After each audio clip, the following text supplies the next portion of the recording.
बदबख्त, और कितना मुझे फिराएगी? मेरा कलेजा मुंह को आने लगा है। किरण की सास ने रुककर लंबे लंबे सांस लेते हुए कहा, कहाँ गई वो तेरी दुकान?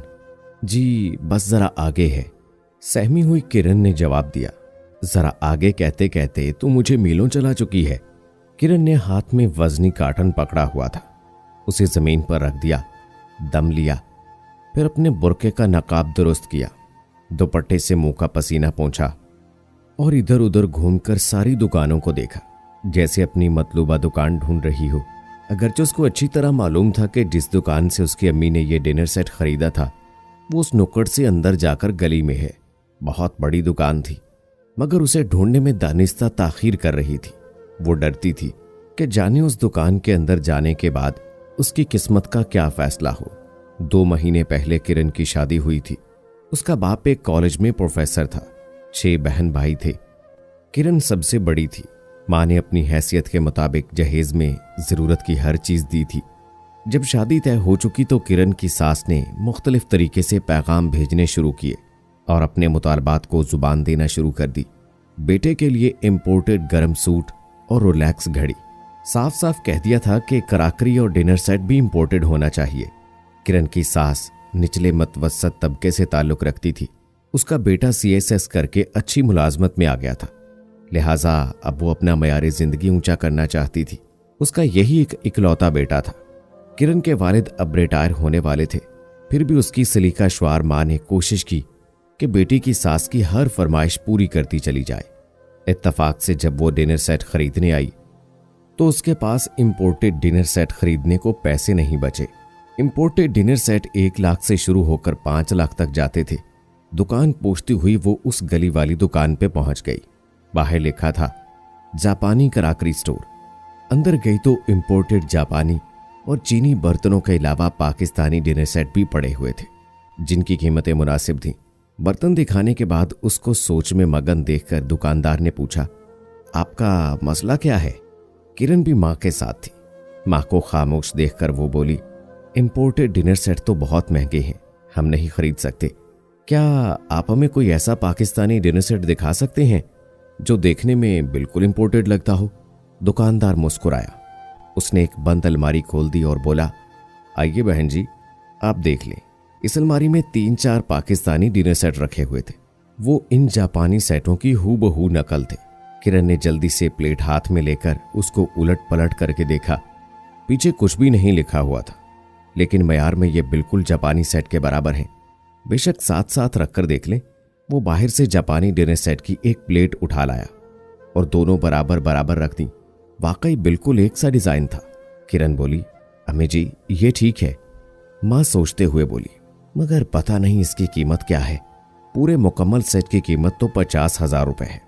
मैं आपको 45,000 में दे दूंगा, आप ले जाएं, पैसे कल दे जाना। चनाचे उन्होंने ये सेट खरीद लिया और घर आ गए।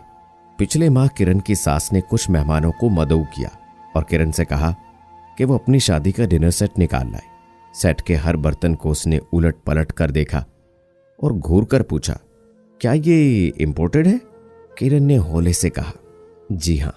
वो चमक कर बोली, इस पर तो कुछ लिखा हुआ नहीं। किरण ने हल्की आवाज में कहा, दुकानदार ने तो हमसे यही कहा था कि जापानी सेट है और हमने खरीद लिया, और तुमने उलट कर देखा ही नहीं? जी नहीं। इतनी बेवकूफ है तुम्हारी माँ और तुम। इसको इसी तरह वापस पैक कर दो और कल मुझे उस दुकानदार के पास ले जाना। मैं खुद जाके पूछूंगी ये कहाँ का बना हुआ है। किरण ने सेट फिर उसी तरह पैक कर दिया, लेकिन अपने शौहर को यह बात ना बता सकी, क्योंकि वो अपने दफ्तरी काम से शहर से बाहर गया हुआ था। उसने हफ्ते बाद आना था। किरण की सास उसके जहेज की हर चीज में से कीड़े निकाल चुकी थी। आज जब उसकी सास ने रिक्शा मंगवाकर उसे डिनर सेट लेकर बाजार चलने को कहा तो वो इनकार या एहतजाज ना कर सकी और साथ चल पड़ी। गो के उसने दुकान ढूंढने में काफी देर लगाई, ताहम उसे दुकान ढूंढना ही पड़ी। बामुश्किल इतना भारी डब्बा उठाकर जब वो अंदर दाखिल हुई तो काउंटर पर एक नौजवान लड़का बैठा था। वो घबरा गई, आगे आके बोली, वो जो बुजुर्ग यहाँ बैठते हैं कहाँ हैं? लड़का खड़ा हो गया, बोला, वो मेरे वालिद हैं, नमाज पढ़ने गए हैं, अभी आ जाएंगे। फरमाइए, मैं क्या खिदमत कर सकता हूँ? नहीं, हम उनका इंतजार कर लेंगे, किरण ने कहा। उसकी सास एक स्टूल पर बैठ गई और हाँफने लगी। किरण इधर उधर देखकर बैठने की जगह ढूंढ ही रही थी कि दुकानदार आ गया। किरण ने अपनी आंखों में नसीब का सारा दुख भर के उसको देखा और देखती ही रही। वो भी हैरान होकर बुर्का पोश लड़की को देखने लगा। फिर स्टूल पर बैठी उसकी सास को देखा और आगे आ गया। जी फरमाइए, सास के पास आकर बोला। अब किरण डब्बा आगे करके बोली, ये डिनर सेट हमने आपकी। अभी इतना ही कहा था कि उसकी सास खड़ी हो गई और करख्त लहजे में बोली, क्या ये डिनर सेट इंपोर्टेड है? बस इतना बता दें।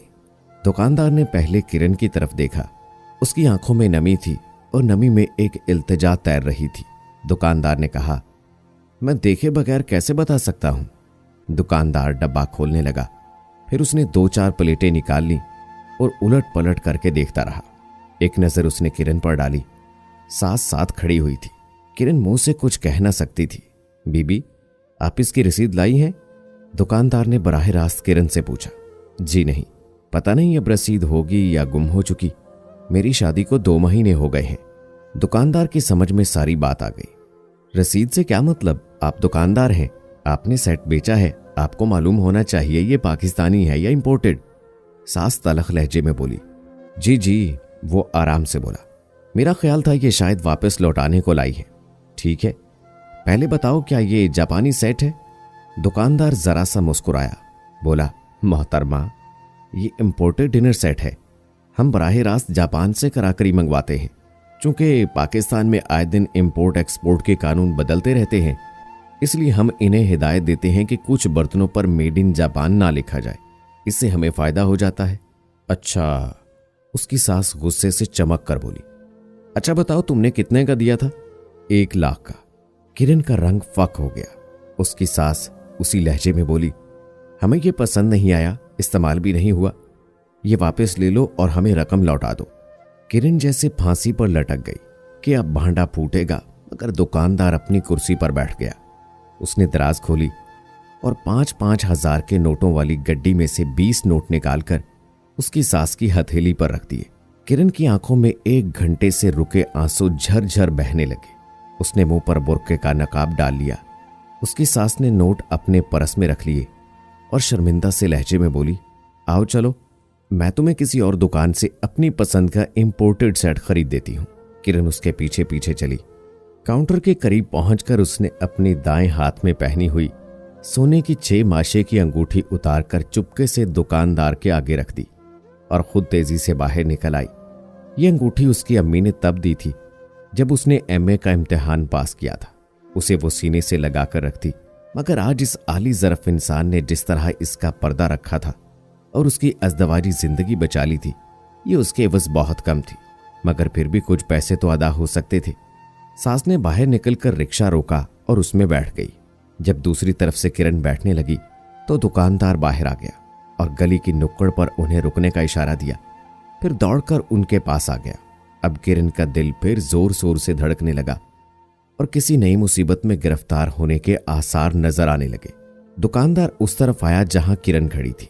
उसकी सास भी आंखें फाड़ फाड़ कर दुकानदार को देखने लगी। वो किरण के करीब आ गया और हाथ में पकड़ी अंगूठी उसकी तरफ बढ़ाकर बोला, ये शायद आपकी अंगूठी है, जहां आप खड़ी थी मुझे वहां से मिली है। इसको संभाल लीजिए।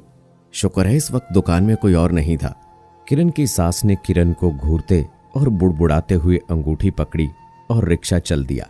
किरण की आंखों से बरसात हो रही थी और दिल ही दिल में बहुत दुआएं दे रही थी दुकानदार को, क्योंकि उसने घर उजड़ने से बचा लिया था। दोस्तों, राव कमर बस इतना कहेगा कि खुदारा किसी की बेटी पे ऐसा जुल्म ना करे। बेटियां तो सांझी होती हैं और जो बाप अपनी बेटी अपने जिगर का टुकड़ा दे देता है तो वो तो पहले ही अधमवा हो जाता है। अगर आज किसी की बेटी के साथ ऐसा करेंगे तो कल आपकी बेटी के साथ भी ऐसा ही होगा। ये दुनिया मकाफाते अमल है। उम्मीद है दोस्तों ये वीडियो भी आपको पसंद आई होगी। आज की इस वीडियो के बारे में अपनी राय जरूर दीजिएगा। मुझे अगली वीडियो तक इजाजत दीजिए।